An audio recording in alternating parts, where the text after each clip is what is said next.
Sometimes you have to go through the absolute worst dregs of movies in order to get to the better stuff. Sometimes you just need to wade through just some garbage to get to the stuff that is worth the wait. And in this case, 1995's Gamera, Guardian of the Universe. Oh, yes. After laying dormant for 15 years, Gamera was rebooted for the big screen just in time for his 30th anniversary.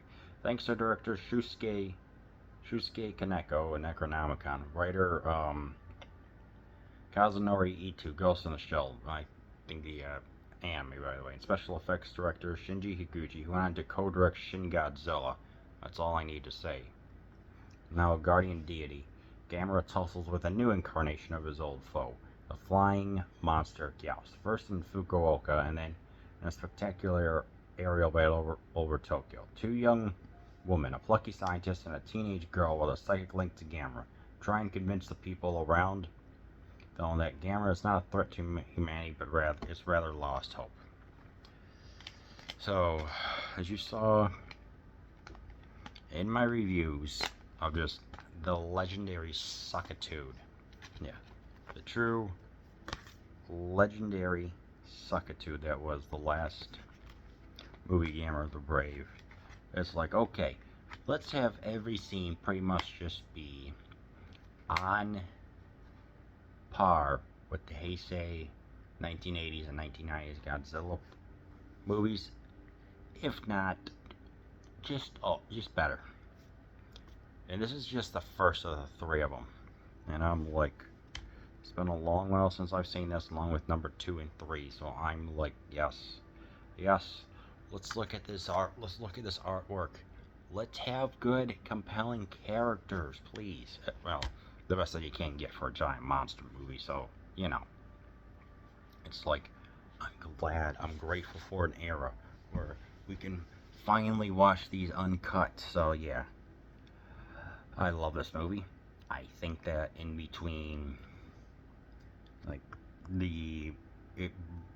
this was the rebirth that Gamera needed. Okay, let's talk about this. It's instead of him just coming out of the ground, it's like he and Gyaos were seen as, so the Atlanteans wanted to expand on their creations and stuff like that, and ultimately they went too far, created Gyaos, and Gyaos got too powerful for the Atlanteans to control, so in a last desperate attempt they decided to create Gamera as a way to counteract it. I think more of the story about Atlantis is what happens when you go full hubris, is when you get out of it, is when you start getting egotistical and thinking you can control stuff. That's what I picked up on about the legends over the years. Maybe it exists, it doesn't, but anyway. But everything here is great, yes. Let's have some amazing, fantastic aerial battles. It's like, alright. It's like, okay. What this movie does is shows, I think, roughly 2 or 3. There's one that takes place inside the Tokyo Dome. And as a little wrestling joke, gotta say it.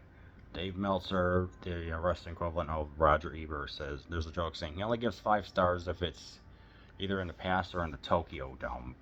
And so I guess technically that was a match. And he manages to kill 2 of the Gyaos, and then third one flies away. This movie is broad, has a very broad scope, a lot of great set pieces, a lot of great choreography, and the miniatures look so beautiful. And rather than just them like all come down at once, the team went into such detail. You can see certain parts of the miniatures crumble, especially towards the end, just to highlight the height of these mother effing monsters, And it's like, these aren't just like the circular kind of like jovial looking monsters, right? Was real, like, for really little kids, This was like the more serious, well designed suits. It's like everything, all the pieces just clicked together, because this was what we as kaiju fan. This is what Japan, I'm guessing, wanted in the 1990s. I mean, it's like the battle towards the end where they just start releasing the beams, releasing the fireballs. There's variety and variation. You know, villains could tumble, they fly in the air, they even go out to outer space, technically making Gamera the other Triphibian rather than Gappa. And it's just everything's executed so well. I loved it. The characters here are good. There's an ornithologist, bird mom, person who studies birds, that she understands what's going on. It's like, hey, Gyaos is the one that's being the main threat. So she manages to convince some officials good enough saying, okay, we can see that Gyaos is the main threat and not there. So it's like through the power of conviction, the best that you can, they recognize that Gamera is not the defender, guardian of the universe, not the friend of all children, more the guardian. In this case, you got a person who's kind of has a little crush on her because I don't know, she was kind of cute, and he's all right. And then then you get some other people. You get like a couple of military officials. You get a couple of pilots, like people in positions of powers. They're all trying to figure out everything, what's going on. So you know, it's like the central theme of what happens when you let hubris get full, and I guess, you know, it's just seeing how it could affect like modern day Japan in a way. So that was interesting. There's a dad. It's like, yeah, I'm going to try and be a better father to the teenage daughter, who it turns out is Steven Seagal's daughter. Yes, I am dead serious. I don't know the exact reason. I'm guessing he had some movies that were really great in Japan, so why not have his daughter pretty much star in all three of them, who stars as a Miko, a priestess who has a lot of spiritual energy, and that is kind of transferred over to Gamera. When Gamera gets injured, like gets a cut on the cheek, fortunately it happens to her as well. So it's interesting to see that more unique Japanese trace, because there's this little stone called a magatama, which is used like ceremonies and stuff like that, and I don't know the full details about it, but it's like used for religious purposes or whatever, rituals, things like that.